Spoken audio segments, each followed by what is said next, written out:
Hi, it's Kevin Aronson from Hampshire School of Photography, and this is part 3 of a series where we've been looking at how to search in Lightroom to find the image you want. So, with no further ado, and with a little bit of a new intro thingy to play before we actually start, let's take it away.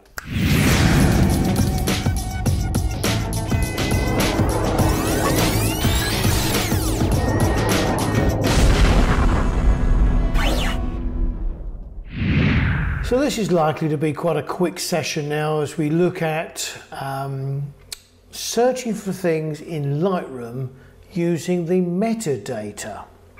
Now, you remember that we need to be in the grid view, and if you can't remember how to get there, you press G for grid. So if I was editing an image like this one and I press G, it goes to the grid view and I can see all the images that I've selected at the moment.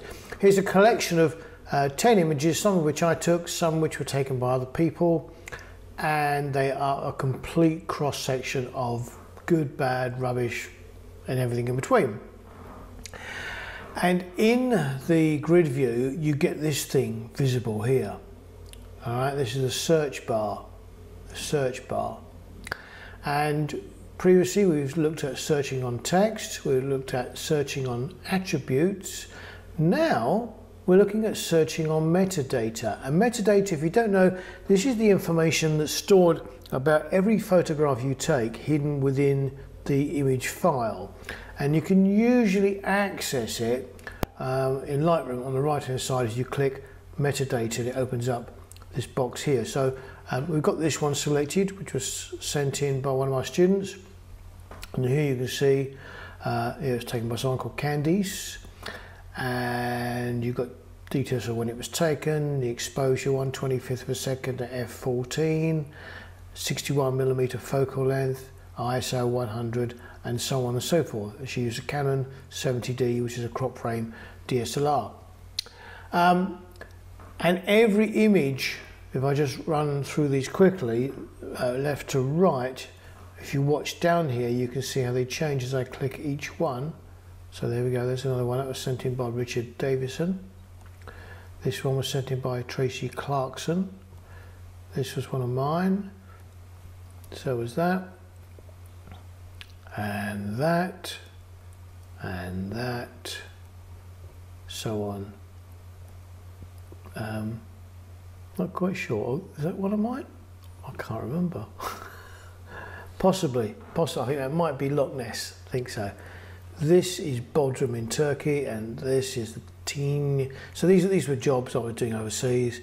Anyway, so what you've got at the top, if I just close this down, is this kind of sub-menu thing here, and within the sub-menu there's a further sub-menu.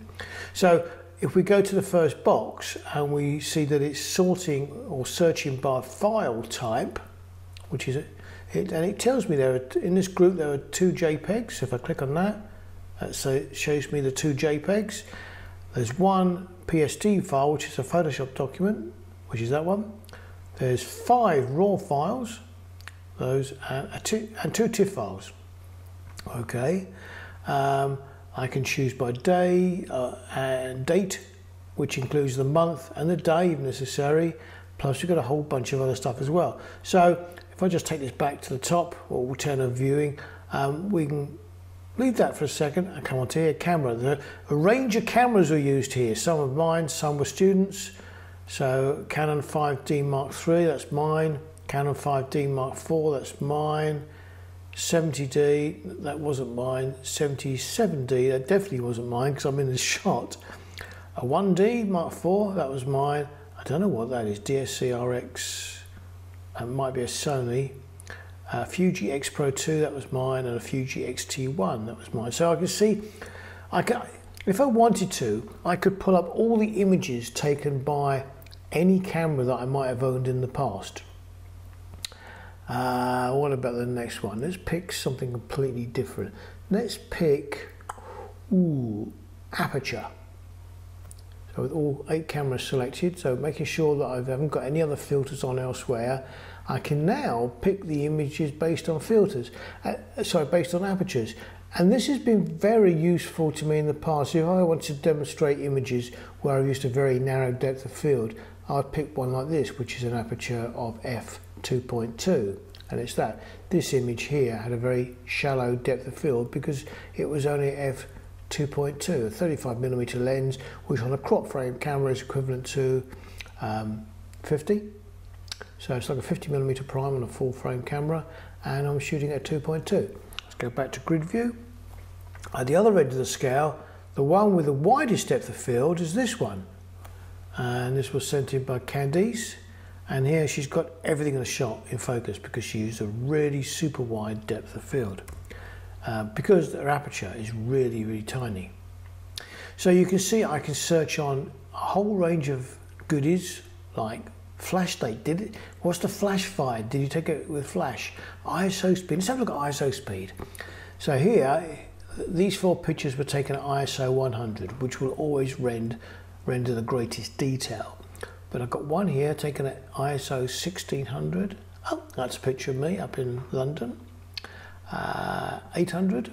That's one I took out doing some street photography, and so on. So in the past, I know I've wanted to talk about images I've shot with really high ISO, so I just go searching for the highest one down here.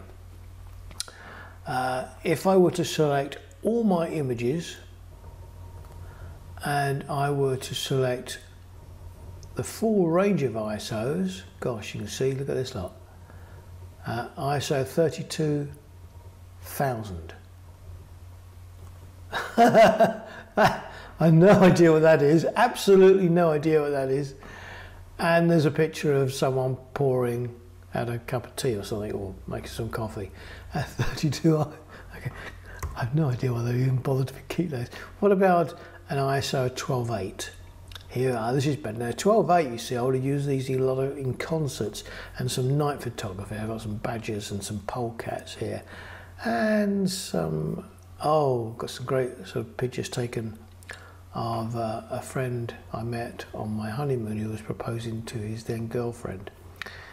Anyway, so you get the picture.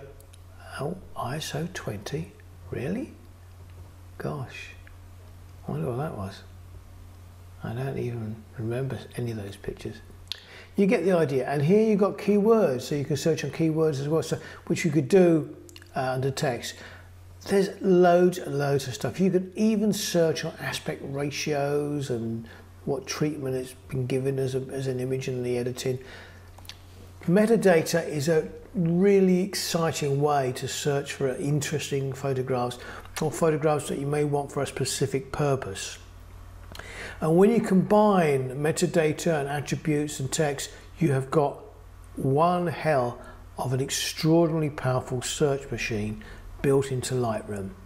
I hope these last 3 sessions have given you what you need to go out into Lightroom and experiment and explore and see just how well the search facilities can be of benefit to you.